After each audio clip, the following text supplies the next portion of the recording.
Isa pa yung Philippine Geriatric Center para existing na ito, National Center for Geriatric Care dun sa may Malacanang, kaya lang EO lang ito, so wala talagang budget.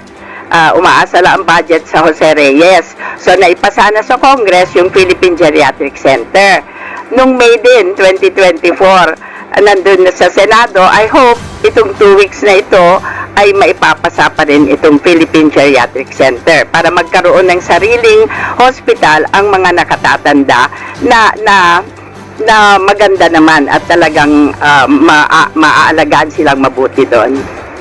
Well, very important na maipaliwanag din po natin, ito po bang Philippine Geriatric Center, siyempre, siguro isipin naman tayo, bakit pa kailangan nga, meron naman tayong PGH, may istabi niyo naman tayo, meron naman tayong lung center, heart center, kidney center, bakit po ba merong pagpapahalaga dito po sa mga sakit para sa mga matatanda? Yes, kasi kailangan din kuminsan yung specialty care, special care para sa matatanda, yung geriatric care para at least maalagaan silang mabuti.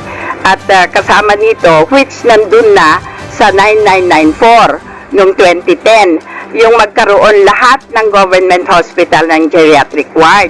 Kaya lang hindi na ipapatupad. So, isinama namin ulit dito.